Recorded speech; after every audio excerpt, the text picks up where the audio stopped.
conferees from the Senate panel was convinced by the conferees from the House of Representative panel, Mr. President, because there is a big difference between the proposed amendment, the Tolentino amendment, and the BICAM amendment introduced by the lower house, Mr. President. The Tolentino amendment says that all BEP personnel will be armed and they will be performing quasi-police functions when needed or as directed by the President. And that Tolentino amendment was voted down by this August body, by the vote of, if I'm not mistaken, 15-4.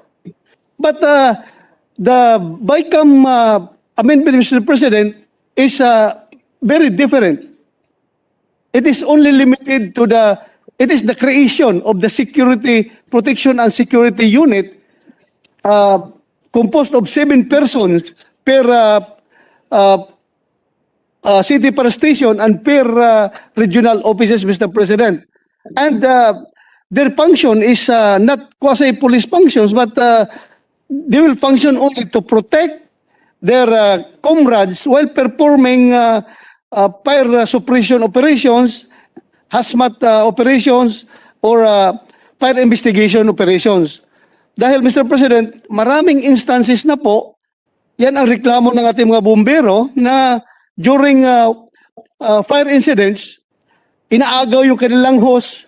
Minsan, mayroon pa mga fireman na nasasaksak, sinasaksak dahil gusto ng mga tao unahin yung kanilang bahay na bumbahan ng tubig kahit na wala pa sa priority, kahit malayo pa sa sunog, gustong unahin yung bahay nila at nagresulta talaga ito sa sakitan, Mr. President.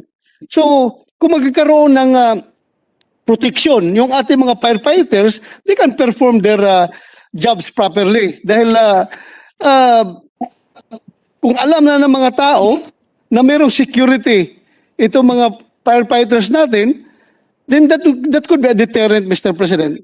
A very deterrent, Mr. President. And I hope the members of this August Chamber will also understand na ang purpose nito ay pang protection lang talaga. Hindi ito for other purposes, Mr. President. With all due respect, thank you for that response, Mr. President. But with all due respect, these reasons were made of record when this amendment was introduced. And the majority, absolute majority, 13 out of 24, voted against the amendment, clearly delivering the message that it is the policy of the Senate that the BFP personnel, whether just the security unit or the whole personnel, the whole complement should be armed. Let me emphasize that that was what the mandate of the Senate contingent was. I repeat, the mandate of the Senate contingent was not to allow any provision which can be interpreted to arm, as an authority, to arm our Bureau of Fire personnel.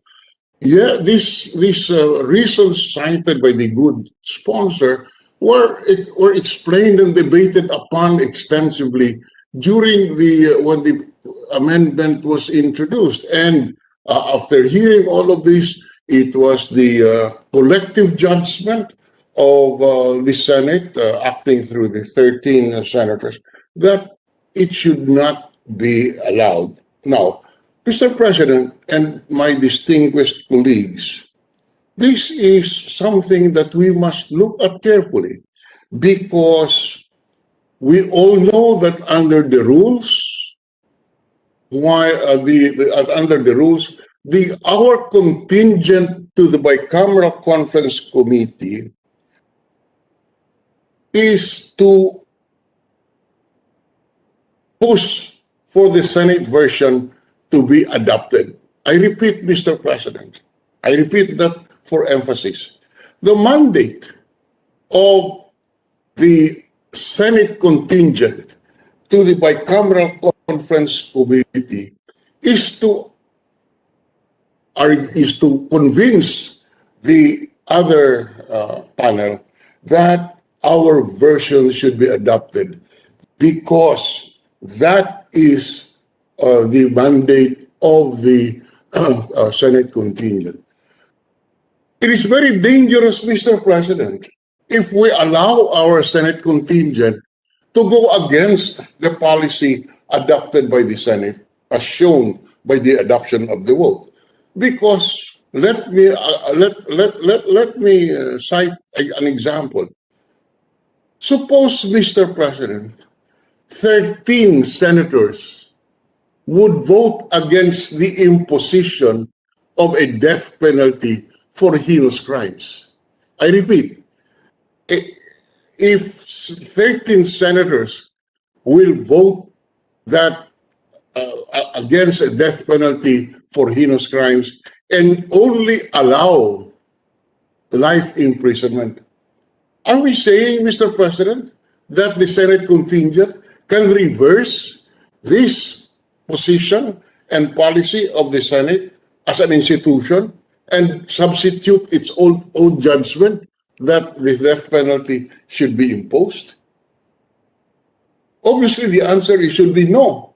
But this is exactly what happened in this particular case.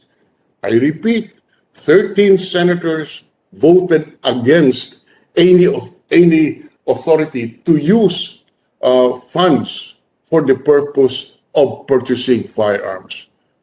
With all due respect to the good chairman,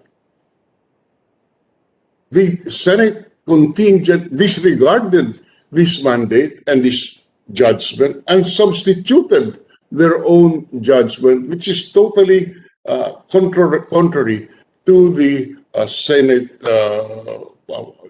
position. So I regret, Mr. President, I wanted to support the bicameral conference committee report because this is the first major bill that is sponsored by the good senator, and we would have wanted to support. In fact, while this was this bill was being told the good sponsor of the floor that yes, I will support this bill. I will support it by way of helping you achieve a milestone that your first bill in the Senate is something that would really work for the benefit of the Bureau of Fire Protection.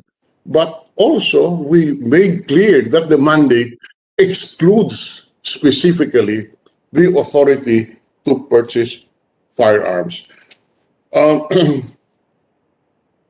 So, Mr. President, it is on this premise that with much regret, with the admission on the record of the good sponsor, that the amendment will authorize the purchase of 2,282 firearms. It is with regret, Mr. President, that I place of record my objection to the adoption of the bicameral conference committee report. Thank you, Mr. President. The amendment is Mr. President, Mr. President, the motion is lost. yeah,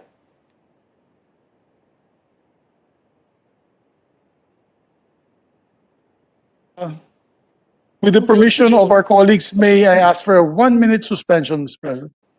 Yes, the session is suspended.